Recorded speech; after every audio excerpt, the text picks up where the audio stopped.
नमस्ते। आज हम बात करने वाले हैं ज्योतिष की एक बहुत ही खास, एक बहुत ही प्राचीन कला के बारे में। एक ऐसी कला जो दावा करती है कि हमारे मन में जो भी सवाल उठते हैं ना, उसका जवाब उसमें छिपा है।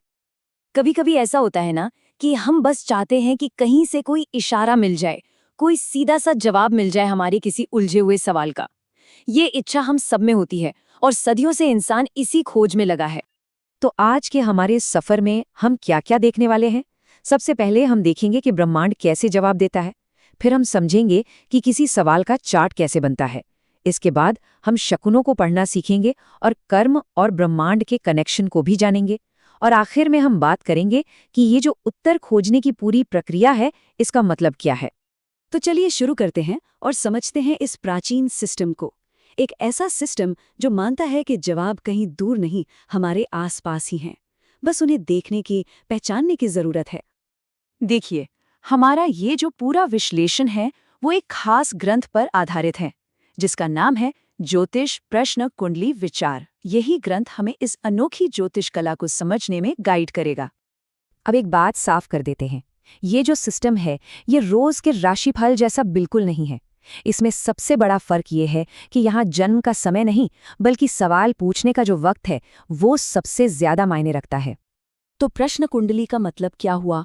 इसका मतलब है कि जिस पल, जिस एग्जैक्ट मोमेंट में कोई सवाल मन में आता है और पूछा जाता है, ठीक उसी पल का एक ज्योतिषीय चार्ट, एक कॉस्मिक मैप बनाया जाता है। हर सवाल का अपना अलग चार्ट।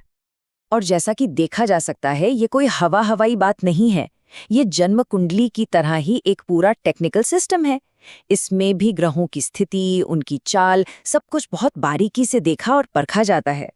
इस पूरे सिस्टम के पीछे की जो फिलॉसफी है, वो बहुत सिंपल और गहरी है। ये माना जाता है कि जिस पल कोई सवाल हमारे मन में पूरी शिद्दत से उठता है, उसी पल उसका जवाब ब्रह्मांड में, ग्रहों की स्थिति में कोड हो जाता है। अच्छा, तो सवाल ये उठता है कि आखिर किस तरह के सवालों के जवाब मिल सकते हैं इस सिस्टम से? जैसा कि ये ग्रंथ बताता है, इसका दायरा हमारी कल्पना से भी कहीं ज्यादा बड़ा है। आप देखिए, इस किताब में रिश्तों से जुड़े सवाल, करियर, सेहत, यात्रा, मतलब जिंदगी का शायद ही कोई ऐसा पहलू होगा जिसके बारे में इसमें बात ना की गई हो। शादी ब्याह से लेकर नौकरी पेशा, हर चीज। इस सिस्टम को समझने के लिए ग्रहों के रोल को समझना बहुत जरूरी है। हर ग्रह का एक खास काम होता है, एक खास एरिया होता है जिसे कारकत्व कहते हैं। जैसे कि टेबल में दिख रहा है, सूर्य पिता के लिए है, तो शुक्र जीवन साथी और सुख के लिए। इसी तरह शनि उम्र और बीमारी से जुड़ा है। चलिए अब आते हैं इस सिस्टम के एक बहुत ही दिलचस्प और शायद सबसे अनोखे हिस्से पर, शकुन, यानी हमारे आसपास जो घटनाएं हो रही हैं उनका मतलब निकालना। ये वाकई में फैसिनेटिंग है। ये सिस्टम सिर्फ आसमान में ग्रहों को नहीं देखता, बल्कि ये भी देखता है कि सवाल पूछते वक्त आपके आसपास क्या हो रहा है। किताब में लिखा है कि रास्ते में गाय या हाथी दिखना अच्छा शकुन है, लेकिन अगर बिल्ली रास्ता काट जाए या कोई छींक दे तो ये अशुभ माना जाता है। हर छोटी बड़ी चीज एक संकेत है।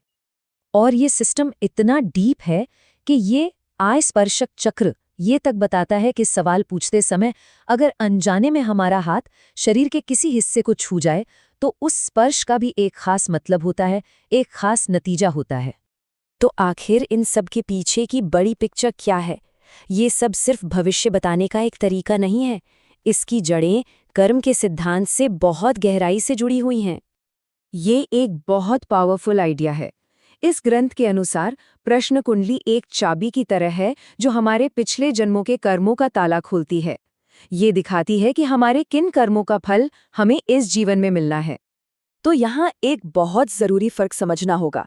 एक तरफ है प्रारब्ध कर्म, यानी हमारी किस्मत जो पिछले कर्मों से तय हुई है और चार्ट में दिखती है, और दूसरी तरफ है क्रियमाण कर्म, यानी वो काम जो हम आज कर रहे हैं।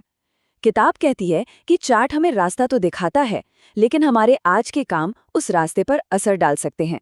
मतलब ये भाग्य और कर्म के बीच एक बैलेंस है। तो आखिर में सवाल ये है कि इस पूरे सिस्टम का मकसद क्या है? क्या इसका काम सिर्फ हाँ या ना में जवाब देना है? नहीं, बिल्कुल नहीं। इसका असली मकसद सिर्फ भविष्य बताना नहीं है, बल्कि ये एक तरीका है अज्ञात से जुड़ने का, अपनी मुश्किलों को एक बड़े पर्सपेक्टिव से देखने का।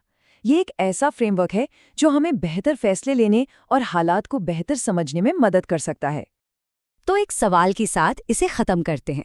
ज्यादा जरूरी क्या है, वो जवाब जो हमें मिलता है या वो सवाल जो हम पूछने की हिम्मत करते हैं?